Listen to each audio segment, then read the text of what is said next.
The Japanese government established Fuji in 1934. By the mid-50s, partially aided by import tariffs, Fuji had grown to dominate its domestic market. They then began looking abroad for growth. It set up an export division and began aggressively investing in overseas manufacturing and heavy promotion. Fuji went head-to-head with the giant Kodak. Kodak was a pioneer in the industry as a result of Eastman's invention of roll film in the 80s, which allowed photography to be adopted by the mass market. By 1995, Kodak and Fuji commanded 77% of the world film market. They were in a mutually profitable duopoly in a mature industry. But then, Fuji decided to move away from its core business. Fast forward 20 years. The digital era was in full force and consumer film sales were extinct. Kodak, having experienced the ninth quarterly loss in 3 years, files for bankruptcy protection in the US. FujiFilm, however, has become a much more diversified company. Having a longer-term vision, it invested a lot and survived the digital move. In 1997, film was the core of the camera business, with digital only accounting for 6% of profits. By 2011, digital became 88% of the US camera business. Fuji successfully displayed strategic agility through the following three behaviors: strategic sensitivity, collective commitment, and resource fluidity. Fuji recognized that film would decline. As early as the 80s, it developed a three-pronged strategy: to milk the cash cow film business as long as possible, to internally prepare for the digital switch, and invest in new businesses. Fuji's strategic sensitivity enabled the company to capture opportunities where others couldn't.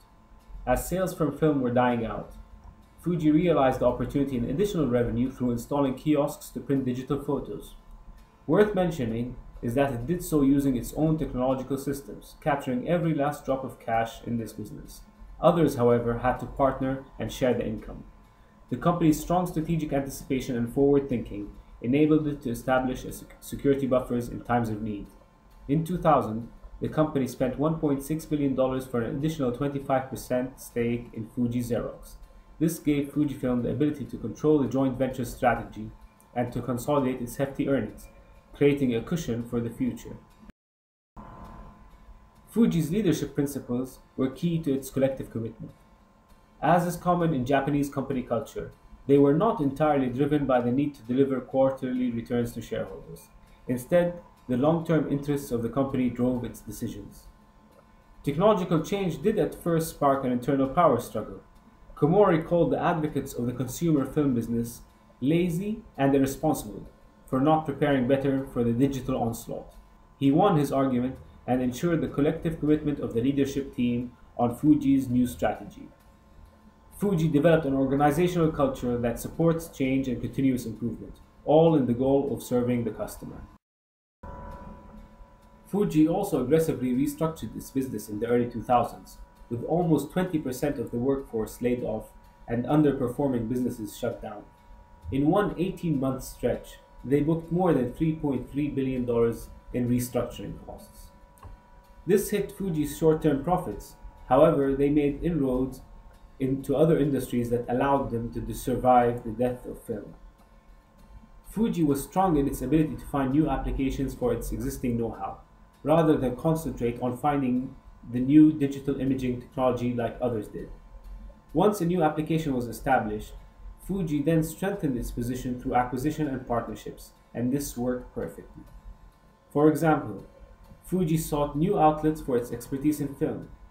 It now makes optical films for LCD flat panel screens with over 80% global market share. It has invested $4 billion in this business since 2000.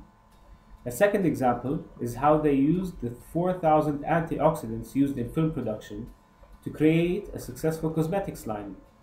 Making this foray into the health sector, Fuji then bought Toyoma and partnered with GE to establish themselves in the field. The evidence lies in recent events. Kodak, Fuji's main competitor in the photographic industry, has just filed for bankruptcy, while Fuji is stronger than ever, with a diverse product portfolio and a strong position in the digital imaging market. The key learning for us is that you shouldn't get too attached to what made you successful. Don't be afraid to let go. ferociously prepare for the change you see coming, and execute on new opportunities that fit your capabilities.